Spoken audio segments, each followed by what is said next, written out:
കഴിഞ്ഞ ക്ലാസ്സില് നമ്മള് പൊട്ടൻഷ്യൽ ഡിഫറൻസും കറന്റും തമ്മിലുള്ള റിലേഷൻ ഓംസ് ലോ ഡിറൈവ് ചെയ്ത് ഇങ്ങനെയാണ് നമുക്ക് കിട്ടിയത്. ഇനി നോക്കൂ, അറ്റ് കോൺസ്റ്റന്റ് ടെമ്പറേച്ചർ ഇന്നലെ പറഞ്ഞു, ടെമ്പറേച്ചർ കോൺസ്റ്റന്റ് ആയിട്ട് നിൽക്കുമ്പോ ടോ കോൺസ്റ്റന്റ് ആവും. അങ്ങനെയാണെങ്കിൽ വി പ്രപ്പോർഷണൽ ടു ഐ എന്ന് പറഞ്ഞു. അതായത് ഈ ടേംസ്, ഇത്രയും ടേംസ് നമുക്ക് കോൺസ്റ്റന്റ് ആയിട്ട് എടുക്കാം അറ്റ് കോൺസ്റ്റന്റ് ടെമ്പറേച്ചർ. ആ കോൺസ്റ്റന്റിന് ഞാൻ ആർന്ന് പേര് കൊടുക്കുക നിൽക്കാം. ആ കോൺസ്റ്റന്റിന് ആർന്ന് പേര് കൊടുത്താൽ I can write V equals R I എന്ന് എഴുതാം. വി ഈക്വൽസ് ആർ ഐ എന്ന് എഴുതാം. Therefore, what is ഈ ആറിനെ ഇപ്പുറത്തേക്ക് കൊണ്ടുവന്നാൽ V by R equals I എന്ന് എഴുതാം. V by R equals I. അപ്പൊ നോക്കൂ, ഈ കോൺസ്റ്റന്റ് കൂടുന്തോറും ഐയുടെ വാല്യൂ കുറയും, ഐ കുറഞ്ഞു വരും. എന്താ കാരണം? ഡിനോമിനേറ്റർ, ഛേദം കൂടുന്തോറും ഫ്രാക്ഷന്റെ വാല്യൂ കുറഞ്ഞു വരുന്നു. അപ്പൊ ആറ് കൂടിയാൽ ഐ കുറയും. ഐ എന്ന് പറഞ്ഞ ഫ്ലോ ആണ്, കറന്റിന്റെ ഫ്ലോ ആണ്. ഐ എന്ന് പറഞ്ഞ കറന്റിന്റെ ഫ്ലോ ആണ്. അപ്പൊ R is the opposition for the flow. ആ ഫ്ലോനുള്ള ഒപ്പോസിഷൻ, എതിർപ്പാണ്. Hence it is called resistance. That term is called resistance. ആറിന് റെസിസ്റ്റൻസ് എന്നാണ് പറയുക. Resistance. Therefore, what is R? R equals, the cross multiply the R equals V by I. അപ്പൊ എങ്ങനെ റെസിസ്റ്റൻസിനെ define ചെയ്യാം? ഇറ്റ് ഇസ് എ റേഷ്യോ, അനുപാതാണ്. ഏത് തമ്മിൽ? P D across a conductor to the current developed in it. P D കൊടുക്കുമ്പോ എന്ത് current develop ചെയ്തുവോ, അപ്പൊ ആ പി ഡിയെ, പൊട്ടൻഷ്യൽ ഡിഫറൻസിനെ കറന്റ് കൊണ്ട് ഡിവൈഡ് ചെയ്ത് കിട്ടുന്നതാണ് ആ കണ്ടക്ടറിന്റെ റെസിസ്റ്റൻസ്. അത് ഡിപ്പെൻഡ് ചെയ്യുന്നത് വിനെയോ ഐനെയോ അല്ല ഡിപ്പെൻഡ് ചെയ്യണത്. നേരെ മറിച്ച് നോക്കൂ, ഈ ടേംസുകളൊക്കെയാണ്. അതെന്താന്ന് ഇനി നമുക്ക് പറയാം. അപ്പോ the ratio of potential difference across the conductor, potential PD across the ends of the conductor to the current is called resistance. ഇനി അതിന്റെ യൂണിറ്റ് SI സിസ്റ്റത്തില് വോൾട്ട്, പൊട്ടൻഷ്യൽ ഡിഫറൻസിന്റെ യൂണിറ്റ് വോൾട്ട് ആണ്. അപ്പൊ 1 വോൾട്ട് ബൈ കറന്റിന്റെ യൂണിറ്റ് ആംപിയർ ആണ്, 1 ampere. ഇതിന് ഒറ്റ പേര് 1 ഓം. വോൾട്ട് ബൈ ആംപിയറിന് 1 ഓം എന്നിടും. അതിനിടുന്ന ഒരു ചിഹ്നം ഇങ്ങനെയാണ്, ഒമേഗ എന്നുള്ള ഗ്രീക്ക് ലെറ്റർ ഇടുക, ഒമേഗ എന്നുള്ള ചിഹ്നം ഇടുക. അപ്പൊ എപ്പോഴാണ് ഒരു കണ്ടക്ടറിന് 1 ഓം റെസിസ്റ്റൻസ് ഉണ്ടാവുക? SI സിസ്റ്റത്തിലെ റെസിസ്റ്റൻസിന്റെ യൂണിറ്റ് ആണ് ഓം. എപ്പോഴാണ് അതിന് 1 ഓം റെസിസ്റ്റൻസ് ഉണ്ടാവുക? 1 വോൾട്ട് പി ഡി ആ കണ്ടക്ടറിന്റെ എൻസിൽ അപ്ലൈ ചെയ്ത് കഴിഞ്ഞാൽ, കൊടുത്തു കഴിഞ്ഞാൽ, അതിൽ 1 ആംപിയർ കറന്റ് ഒഴുകുമെങ്കിൽ അതിന്റെ റെസിസ്റ്റൻസ് 1 ഓം ആണെന്ന് പറയും.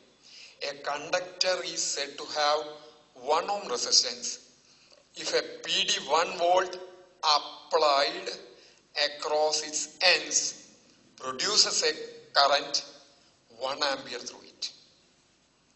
ഇനി അതിന്റെ ഡയമെൻഷൻ ഫോർമുല നോക്കി കഴിഞ്ഞാൽ, ഡയമെൻഷൻ ഫോർമുല എന്ന് പറയുമ്പോൾ dimension formula of V by dimension formula of A. വിയുടെ ഡയമെൻഷൻ ഫോർമുല നമ്മൾ മുമ്പ് പറഞ്ഞിട്ടുണ്ട്. ml square t to the power minus 3 I to the power minus 1 by I n. ഈ I മോളിലേക്ക് പോയാൽ I to the power minus 1 ആവും. അപ്പൊ ഇത് രണ്ടും ചേർത്തെടുത്താൽ ml square t to the power minus 3 I to the power minus 2. I to the power minus 2. It is a scalar quantity. പറയാനില്ല, ഇത് രണ്ടും scalar ആണ്. അപ്പൊ പിന്നെ അതിന്റെ ഡിവൈഡ് ചെയ്ത് കിട്ടുന്നത് സ്കെയിലാർ ആണ്. അപ്പോ നമ്മൾ what is resistance, what is it's unit in SI system, what is it's dimension formula എന്ന് പറഞ്ഞു. ഇനി നോക്കൂ, റെസിസ്റ്റൻസ് കൂടുന്തോറും കറന്റ് കുറയുന്നു. കറന്റ് കുറഞ്ഞാൽ അതിൽ കൂടെയുള്ള കണ്ടക്ഷൻ, കടത്തിവിടൽ കുറഞ്ഞു. അപ്പോ റെസിസ്റ്റൻസ് കുറഞ്ഞാലോ കണ്ടക്ഷൻ അപ്പൊ കൂടുകയാണ് ചെയ്യുന്നത്. അപ്പൊ the reciprocal of resistance is called conductance. Conductance 1/R പറയുന്ന പേരാണ് കണ്ടക്ടൻസ്. സി എന്നുള്ള ലെറ്റർ ഇടാം. അപ്പൊ അതിന്റെ യൂണിറ്റ് എന്ന് പറഞ്ഞാൽ 1/Ohm ആയിരിക്കും. The unit of conductance is, ഈ ഓം മറിച്ചിട്ടത് 1 mho, MHO എന്നാണ്. Mho is the resistance of, unit of conductance. What is conductance? It is the reciprocal of resistance. Why? Resistance എന്ന് പറഞ്ഞാൽ ഒപ്പോസിഷൻ ആണ്. എന്തിന്? കണ്ടക്ഷനെതിരെയുള്ള, കറണ്ടിനെതിരെയുള്ള എതിർപ്പാണ്. അപ്പോ റെസിസ്റ്റൻസ് കുറയും തോറും കണ്ടക്ഷൻ കൂടി വരുന്നു. കണ്ടക്ടൻസ്, ആ ടേമിനെയാണ് കണ്ടക്ടൻസ് എന്ന് പറയുന്നത്. ഇനി നോക്കാം, ഈ ഒരു മെറ്റലിന്റെ റെസിസ്റ്റൻസ് എന്തിനെയൊക്കെ ഡിപ്പെൻഡ് ചെയ്യണം നോക്കാം. ഈ ഫോർമുല പ്രകാരം what is R? R equals, ഈ ഫോർമുല പ്രകാരം m/ne² tau L/A അല്ലെ? സംശയമില്ലോ. ഇനി ഞാൻ ഇത് മാറ്റുന്നു, m/ne² tau L/A. അപ്പൊ അറ്റ് കോൺസ്റ്റന്റ് ടെമ്പറേച്ചർ ഈ ടേം അങ്ങനെ കോൺസ്റ്റന്റ് ആണ്. അപ്പൊ എനിക്ക് എന്താ എഴുതാൻ പറ്റും? ഈ ടേംസ് അങ്ങനെ കോൺസ്റ്റന്റ് ആണ്. അപ്പൊ എനിക്ക് R പ്രപ്പോർഷണൽ ടു L/A എന്ന് എഴുതാം. എന്താ ഇതിന്റെ അർത്ഥം? കണ്ടക്ടറിന്റെ ലെങ്ത് കൂടുന്തോറും റെസിസ്റ്റൻസ് കൂടി വരുന്നു. ശരിയല്ലേ? ലെങ്ത് കൂടുന്തോറും ഡ്രിഫ്റ്റ് ചെയ്യാനുള്ള, നീക്കത്തിനുള്ള ഒപ്പോസിഷൻ കൂടുക ചെയ്യുന്നത് ലെങ്ത് കൂടുന്തോറും. അപ്പൊ എങ്ങനെയായാലും കണ്ടക്ടറിന്റെ ലെങ്ത് കൂടിയാൽ റെസിസ്റ്റൻസ് കൂടുതൽ ഡ്രിഫ്റ്റ് ചെയ്യേണ്ടി വരുമ്പോ അപ്പോ ലെങ്ത് കൂടുമ്പോ റെസിസ്റ്റൻസ് കൂടും.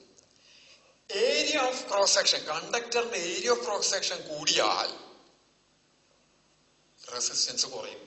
നമ്മള് എക്സാമ്പിൾ പറയാച്ച, ഒരു സ്കൂളിന് 2 പടികൾ ഉണ്ടെന്ന് വെക്കുക. ഒരു ചെറിയ ഗേറ്റും ഉണ്ട്, ഒരു വലിയ ഗേറ്റും ഉണ്ട്.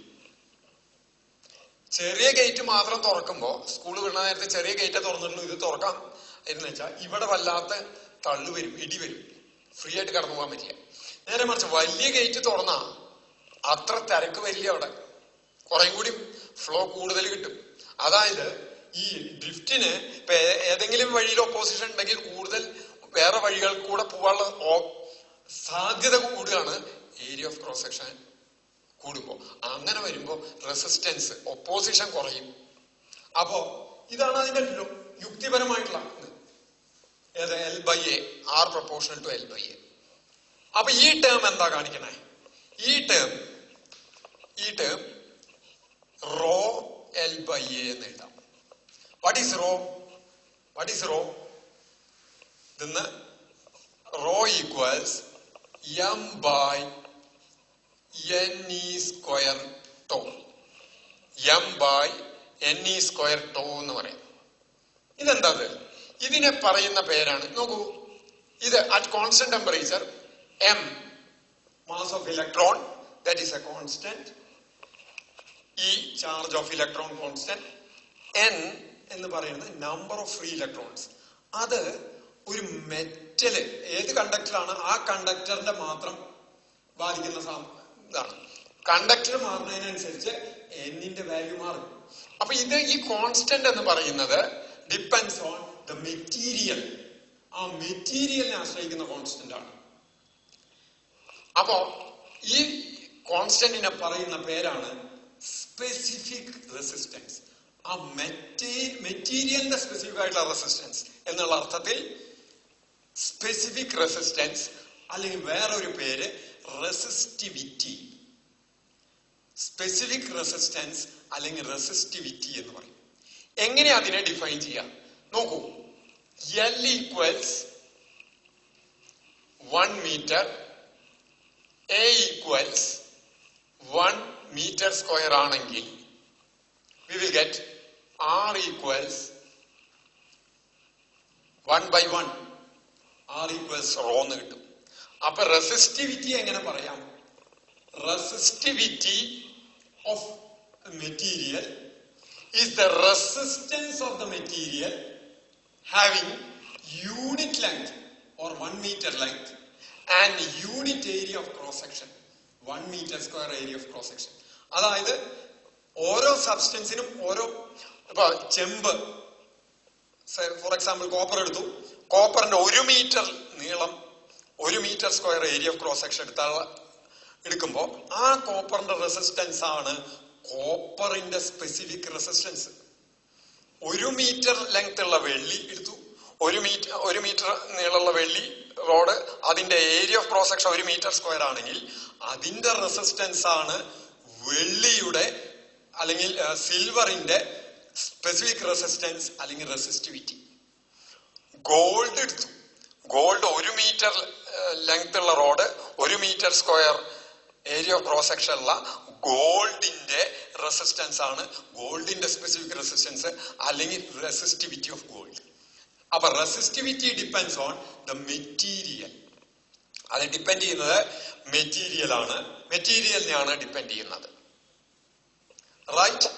അപ്പോ അങ്ങനെ വരുമ്പോ എങ്ങനെയാ അതിനെ ഡിഫൈൻ ചെയ്യുക? The specific resistance or resistivity of A material is the resistance having unit length and unit area of cross section. അപ്പൊ what will be its unit? Unit കാണാൻ ഇപ്പുറത്തേക്ക് ബാക്കിയുള്ള ടേമിനെ കൊണ്ടുപോവാ. RA/L. ആറിന്റെ യൂണിറ്റ് ഓം, ഇത് മീറ്റർ സ്ക്വയർ ബൈ മീറ്റർ. അപ്പൊ നമുക്ക് കിട്ടുക ഓം മീറ്റർ. ഓം മീറ്റർ ആണ് ഇതിന്റെ unit. Unit of resistivity. Unit of resistivity. ഇനി the reciprocal of resistance is conductance. അതുപോലെ reciprocal of resistivity is called conductivity. The reciprocal of resistivity, reciprocal എന്ന് പറഞ്ഞാൽ 1/, is called conductivity, represented by the letter sigma. The reciprocal of resistivity is the conductivity. ഇനി ഞാൻ പറയാൻ പോകുന്നത് ഇവിടെ നോക്കാം. അപ്പൊ റെസിസ്റ്റിവിറ്റിയുടെ മാത്രം ഫോർമുല ഇതാണ് അല്ലെ? അപ്പൊ ഈ ടെമ്പറേച്ചർ കൂടിയാൽ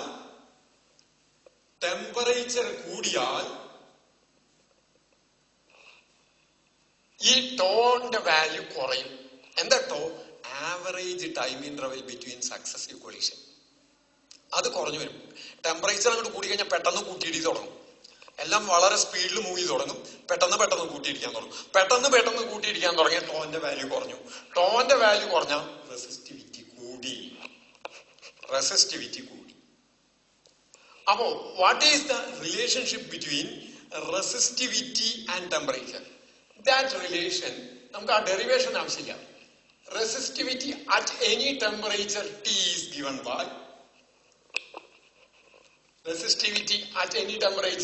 given by rho T equals rho 0 into 1 plus alpha T. What is rho 0? Rho 0 is the resistivity at 0 degree centigrade. What is T? T degree സെന്റിഗ്രേഡിലുള്ള റെസിസ്റ്റിവിറ്റി എന്ന് പറഞ്ഞാൽ 0 ഡിഗ്രി സെന്റിഗ്രേഡിലുള്ള resistivity into 1 plus alpha T. ഏത് ടെമ്പറേച്ചറിലാണ്? ഈ T ടെമ്പറേച്ചറിലെ resistivity ആണ് rho T. Rho 0 എന്ന് പറയുന്നത് 0 ഡിഗ്രി സെന്റിഗ്രേഡിലാണ്. അപ്പോ rho 0 into 1 plus alpha T. What is alpha? Alpha is called temperature coefficient of resistance. ടെമ്പറേച്ചറും റെസിസ്റ്റൻസും തമ്മിൽ ബന്ധപ്പെടുന്ന ആ മെറ്റീരിയലിന്റെ ഒരു കോൺസ്റ്റന്റ് ആണ് ആൽഫ. ഇത് റെസിസ്റ്റൻസിന്റെ ടേംസിൽ എഴുതി വെച്ചാൽ we can also write this similarly. RT, resistance at T degrees is given by R0 into 1 plus alpha T എന്ന് എഴുതാം. For metals, usually alpha is positive. പക്ഷെ സെമി കണ്ടക്ടേഴ്സ് സ്കൂളിൽ പഠിച്ചിട്ടുണ്ടാവും. സിലിക്കൺ, ജർമ്മനി അങ്ങനത്തെ സെമി കണ്ടക്ടർ ഡിവൈസസിന് ഇതിന്റെ value നെഗറ്റീവാ വരിക. അതായത് semi കണ്ടക്ടറിന് temperature കൂടുന്തോറും resistivity കുറയുക ചെയ്യുക. അത് കുറയാൻ കാരണം ടെമ്പറേച്ചർ കൂടുമ്പോൾ കൂടുതൽ ചാർജ് കാരിയേഴ്സ് ക്രിയേറ്റ് ചെയ്യുക. അതിൻ്റെ ഉള്ളിൽ ചാർജ് കാരിയേഴ്സ് കൂടുതൽ ക്രിയേറ്റ് ചെയ്ത് കഴിഞ്ഞാൽ അതിന്റെ റെസിസ്റ്റിവിറ്റി കുറയുന്നു. കാരണം ചാർജ് കാരിയേഴ്സ് കൂടിയാൽ കണ്ടക്ടിവിറ്റി കൂടിയാൽ റെസിസ്റ്റിവിറ്റി കുറയും. ഏതില്? സെമി കണ്ടക്ടേഴ്സിൽ. മെറ്റൽസിലാണെങ്കിൽ ടെമ്പറേച്ചർ കൂടുന്നതിനനുസരിച്ച് റെസിസ്റ്റിവിറ്റി കൂടുകയാണ് ചെയ്യുന്നത്. അത് alpha is positive for metallic conductors, whereas it is negative for semi conductors. ഇനി ഒരു കാര്യം കൂടിയും പറഞ്ഞിട്ട്, ഈ ഓംസ് ലോ എല്ലാ കേസിലും വാലിഡ് ആവില്ല. അതിന് ചില പരിമിതികളുണ്ട്. എന്ന് പറഞ്ഞാൽ ഈ വിയും ഐയും തമ്മിൽ നമ്മൾ ഒരു ഗ്രാഫ് വരച്ചു നിൽക്കുക. If you plot a graph connecting potential difference versus current, if V equals IR, that graph will be a straight line. V vary ചെയ്തിട്ട് ഇത് വരച്ച സ്ട്രെയിറ്റ് ലൈൻ ആണ് കിട്ടുന്നത്. ഇങ്ങനെ സ്ട്രെയിറ്റ് ലൈൻ ആണെങ്കിലേ, ഡയറക്ട്ലി പ്രൊപ്പോർഷണൽ ആണെങ്കിൽ മാത്രമേ ഓംസ് ലോ വാലിഡ് ആവുള്ളൂ. ഈ ഗ്രാഫ് വളഞ്ഞോ തിരിഞ്ഞോ വന്ന ഓംസ് ലോ വാലിഡ് ആവില്ല. സെമി കണ്ടക്ടിങ് ഡിവൈസസില് ഈ ഗ്രാഫ് സ്ട്രെയിറ്റ് ലൈൻ അല്ല വരിക. For semi conducting devices the graph between PD and current is not linear. Linear എന്ന് പറഞ്ഞാൽ സ്ട്രെയിറ്റ് ലൈൻ അല്ല. അവിടെ ഓംസ് ലോ വാലിഡ് അല്ല. തൽക്കാലം ഇപ്പൊ ഞാൻ ഇന്ന് പറഞ്ഞത് റെസിസ്റ്റൻസ് എന്താ പറഞ്ഞു, അതിന്റെ യൂണിറ്റ് ഡയമെൻഷൻ ഫോർമുല പറഞ്ഞു. അതെന്തിനൊക്കെ ആശ്രയിക്കുന്നു പറഞ്ഞു. ലെങ്തിനും ഏരിയ ഓഫ് ക്രോസ് സെക്ഷനും ആണ് പ്രൊപ്പോർഷണൽ. കണ്ടക്ടറിന്റെ ലെങ്തിനെ ഏരിയയെ ആശ്രയിക്കുന്നു, അല്ലാണ്ട് വോൾട്ടേജിനെയും കറണ്ടിനെയും അതിൽ അപ്ലൈ ചെയ്ത പൊട്ടൻഷ്യൽ ഡിഫറൻസിനെയോ കറണ്ടിനെയോ ആശ്രയിക്കുന്നില്ല. ഏതാശ്രയിക്കുന്നില്ല? ഡിപ്പെൻഡ് ചെയ്യില്ല. ഏത്? റെസിസ്റ്റൻസ്. അതെന്തിനൊക്കെ ആശ്രയിക്കുന്നത്? Length of the conductor and area of cross section. അത് കഴിഞ്ഞ് റെസിസ്റ്റിവിറ്റി എന്താന്ന് പറഞ്ഞു, കണ്ടക്ടിവിറ്റി പറഞ്ഞു, കണ്ടക്ടൻസ് പറഞ്ഞു, ലിമിറ്റേഷൻസ് ഓഫ് ഓംസ് ലോ പറഞ്ഞു, temperature dependence of resistance alpha T അല്ല rho T equals rho 0 + 1 + alpha T എന്ന് പറഞ്ഞു. തൽക്കാലം ഇവിടെ നിർത്തുന്നു.